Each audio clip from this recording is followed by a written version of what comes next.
تو تعرف الاشیاء باضدادھا، ہر چیز اپنی اپوزٹ سے پہچانی جاتی ہے. تو جیسے ہمیں یہاں گندگی نظر آتی ہے تو ہمیں وہاں کی صفائی کی بہت زیادہ قدر ہوتی ہے، باہر ملکوں میں بہت اچھے لگتے ہیں وہ صاف ستھرے علاقے. ایسے ہی میرے بھائی کچھ صفائیاں یہاں پر ہیں، تو جب ہم وہاں جا کے وہ گندگیاں دیکھتے ہیں تو وہ گندگیاں بھی ہمیں بہت زیادہ بری لگتی ہیں. وہ انگریزوں کو نہیں لگتی، وہ ہمیں لگتی ہیں. وہ ہے روحانی گندگیاں. وہ کیا ہیں بولو؟ روحانی گندگی. بے لباس ہونا کوئی کمال نہیں ہے. بے لباسی یہ تہذیب سے عاری لوگوں کی علامت ہے.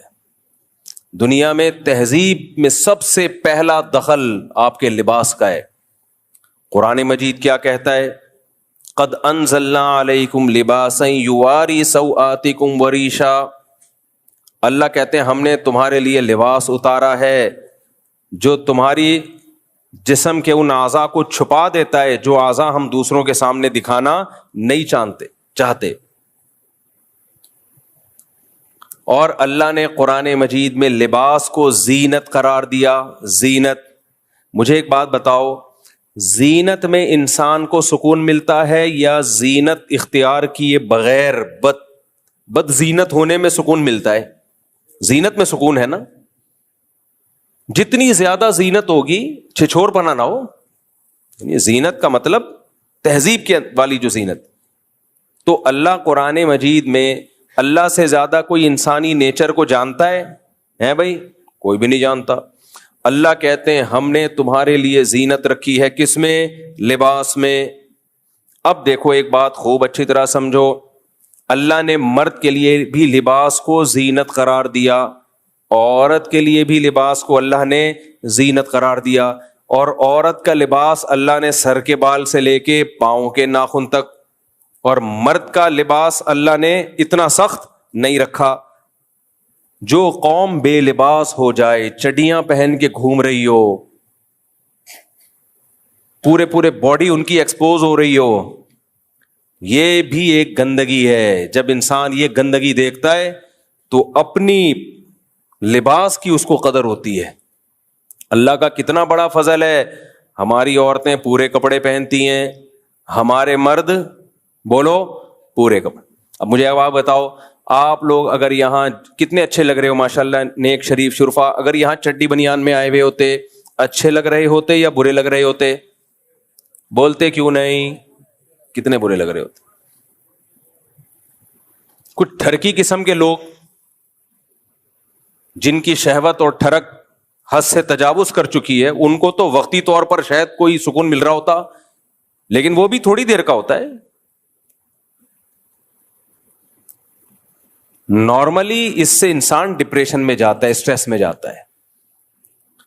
تبھی دنیا کی جتنی قومیں ہیں، چاہے مسلم ہو یا غیر مسلم، آدم علیہ السلام سے لے کے آج تک 100-150 سال پہلے تک پورا پراپر لباس پہنا کرتی تھیں، چاہے وہ مسلم ہو چاہے وہ غیر مسلم. سکون ملتا ہے اس میں. لیکن جب آپ کفرستان میں جاتے ہو پھر آپ کو اسلام کی قدر ہوتی ہے کہ اے اللہ تیرا کتنا فضل کہ تو نے ہمیں حکم دے دیا پورا لباس پہننے کا، مرد کو بھی اور عورت کو بھی. اس کا فائدہ کیا ہوا؟ اللہ نے حکم دے دیا، اس کا فائدہ کیا ہوا؟ میں آپ کو مثال سے سمجھاتا ہوں اس کا فائدہ کیا ہوا. مثال سے،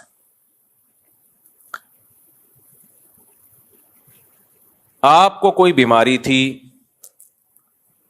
ڈاکٹر نے کہا کہ ڈاکٹر کو پتا تھا کہ اس بیماری کا علاج اس میڈیسن میں ہے، اس دوا میں ہے جو ذرا کڑوی ہے. آپ بلا وجہ ڈاکٹر سے الجھ رہے ہو اور کہہ رہے ہو کہ دلیل سے ثابت کرو کہ اس دوا میں میری شفا ہے. یا اور آسان کر دیتا ہوں، آپ دلیل سے ثابت کرو کہ اس انجیکشن میں میری شفا ہے. اب ڈاکٹر دیکھ رہا ہے کہ یار اس انجیکشن کو اگر نہیں لگایا گیا یہ بندہ مر جائے گا، اور میں دلیل سے ثابت کرنے آ گیا تو اس میں ایک نئی ڈیبیٹ شروع ہو جائے گی. اس کو سمجھائے گا کون؟ کیونکہ اس کی عقل ڈاکٹر کی عقل کے برابر نہیں ہے. عقلیں لامحدود ہوتی ہیں یا محدود ہوتی ہیں؟ بولو. دنیا میں کوئی انسان ایسا ہے جسے اللہ تعالی نے غیر محدود صلاحیت دی ہو؟ کوئی ہے ایسا انسان؟ آپ وزن اٹھا سکتے ہو 10 کلو 20 کلو بہت 30 کلو. کیا دنیا میں کوئی ایسا انسان دیکھا جو لامحدود ویٹ اٹھا سکتا ہو؟ ہے بھائی؟ تو بھائی ہمارے بازوؤں میں وزن اٹھانے کی طاقت محدود ہے. کتنا ہی بڑا فنٹر ہو ایک وقت کے بعد جا کے عاجز آ جائے گا. اللہ نے ہمیں بولنے کی طاقت دی, یہ محدود ہے یا لامحدود؟ میں 1 گھنٹہ بیان کر سکتا ہوں, 2 گھنٹہ کر سکتا ہوں, 3 گھنٹہ. جب پہلے میرے سفر ہوتے تھے ایک دن میں 4 بیان رکھے ہوئے ہوتے تھے, میں ان سے کہتا تھا ویسی گولی سے مار دو میرے بھائی, اتنا کون بولے گا یار. ہمارے تو فرمایا کرتے تھے جو واعظ ہوتے ہیں نا, واعظ و نصیحت کرنے والے, وہ اگر ہر وقت بیان کرتے رہیں تو کیچڑ آنا شروع ہو جاتا ہے. مثال دیتے تھے کنویں میں پانی زیادہ نکالو گے تو کیچڑ آئے گا, بیان میں جان اور طاقت ختم. تو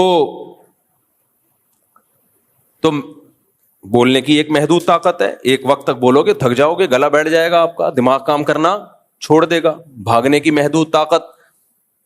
ایک خاتون گئی کہ میرا بچہ, میرے شوہر جو ہے شوہر, ڈاکٹر نے ان کو کہا کہ آپ کے شوہر بیمار ہیں تو ان کو چاہیے کہ واک کیا کریں. نفسیاتی ڈاکٹر تھا, دماغی ڈاکٹر ہوتے ہیں نا جو نفسیاتی تو نہیں کہنا چاہیے, نفسیات کا علاج کرنے والے. نفسیاتی کا مطلب تو خود